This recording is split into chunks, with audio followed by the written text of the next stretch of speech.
Hey guys, it has been a while. Hopefully you guys are still into videos like this. This is going to be my completed KWA MP7 build.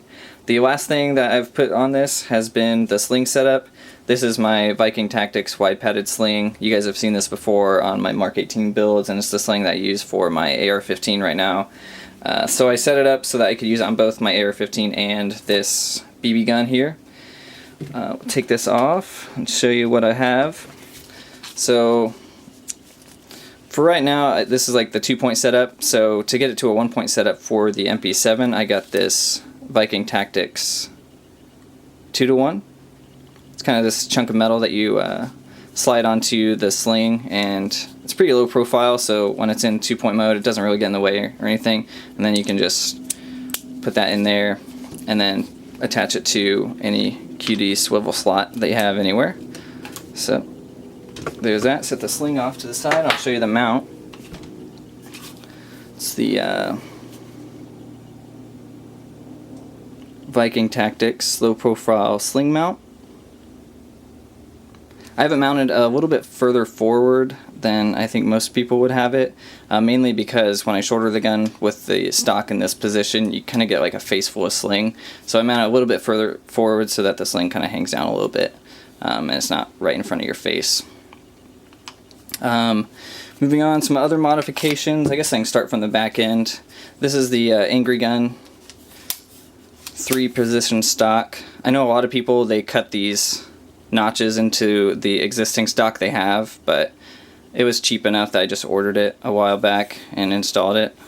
Super easy to install, super solid.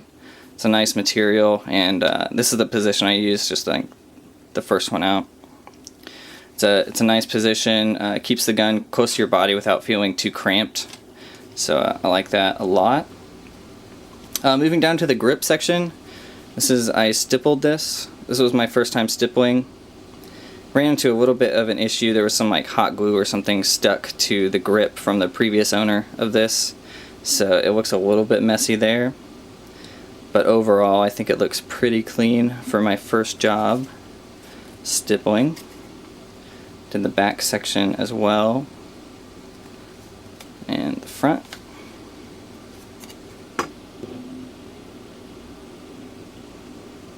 And then this side is probably the most cleanest. I think this is the side I ended with. So I think that looks pretty nice. Moving back to the top, this is just a Chinese replica aim point. Got the Tango Down rubber cover on there. I think it's a nice color. Matches the rest of the stuff I've got on there. It's a Dytac Knight's Armament mount. I'm a big fan of these mounts for some reason. I think it's because of the hole here in the side. I think it just looks really sharp for most, and I like the adjustable height. So if you are running it on a lower profile gun, or you need to increase the stack height, you can just remove those little washer things. Nice mount. Haven't had any issues with it so far. Element. This is the LA5 PEC 15. I don't have a pressure switch or anything. Normally I would run a dual switch, but I think for the MP7 it's such a small gun that a dual switch would be quite cumbersome to mess with at the front there. This is the Element M300A, mounted on an offset mount here, and the pressure switch running behind the PEC 15 in front of the aim point there to the pressure switch up here. It's a nice position. I had to shave off the sling mount. Normally there'd be like a ring up front that you would use to like have a wire sling thing, but I dremeled that off so that I could just mount this. It's a good position for it. Moving down, this is a FMA MP7. It's a replica of the Wilcox rail.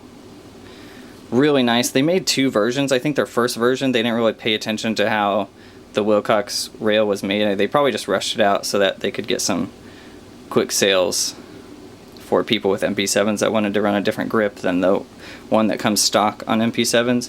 But they released this version 2 that is a much better replica of the Wilcox rail. Then I have my Daniel Defense Convert grip. there. Nice grip, low profile. I think it fits the MP7 pretty well. And then finally, have the suppressor. I'm not sure who makes this suppressor, but it came with the MP7 when I bought it, and it's actually a tracer unit, which I've tested and it does work. I just haven't had any like glow in the dark BBs. I'm not even sure if anybody makes glow in the dark BBs still, but no batteries in there right now. But tracer unit that does work, and it's pretty cool. Have a MP7 tracer unit with intact trademarks.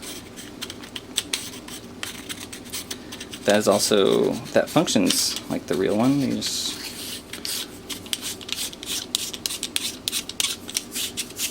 quick detach suppressor. I think normally you would have to like rotate that drum or whatever on there, but it just slides on there, so it may not be 100% authentic, but it works well, comes off quick.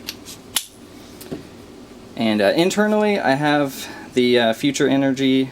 It's like the CNC cylinder in there, which is supposed to increase gas efficiency and kind of like the snappiness of the cycling.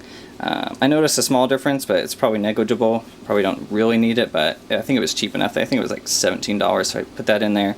And then the barrel and hop-up set is, I think ESD makes it, and it's like the maple leaf design. They sell like a complete outer barrel, inner barrel, 6.01 type bore with the maple leaf style hop-up rubber.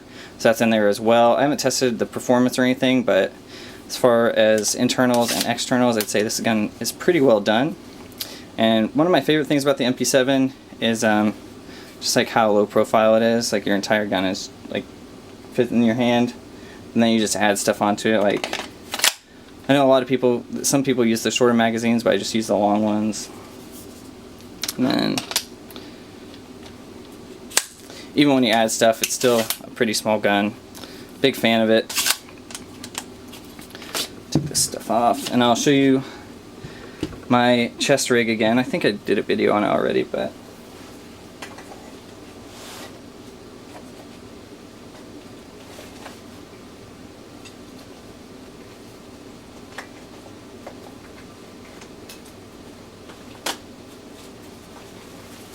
here we go. This is the Haley Strategic D3CR. Super nice chest rig. I've used this mainly with my AR-15 as kind of like a range thing, just to keep my magazines in when I take it to the range or whatever. But I set it up for the MP7. I did a video on it. It's got the Kiwi inserts still in there, which kind of helps with the magazine retention, and then I added just these foam blocks on either side of the MP7 magazines, mainly to keep the magazines centered so that the pull tabs would engage them correctly, so that the magazines aren't falling out or anything like that. Of course, the S&S precision pull tabs. I'm a big fan of those. I think they're a worthwhile upgrade, especially they're pretty affordable. So definitely check them out if you're a fan of running the pull tabs on your magazine pouches. So right now I just have Glock magazines. These are my Glock 19 mags. I don't have a Airsoft Glock or anything like that. As far as like running with MP7, you can use this stuff it pouch for the suppressor. If I want to keep the suppressor with me and maybe not use it, just keep it around and keep it there. I don't have anything in this. Endo apparel, can't even patch. I'm a big fan of that. And then just a call sign patch here, and then just the radio setup. That's my Quancheng TG-UV2 or whatever. And I've got the hand mic in there, and that's it for now, I believe. It's kind of a complete MP7 build, and there's the chest rig that I would use with it if I play again. Who knows? Thanks for watching. Please rate, comment, and subscribe.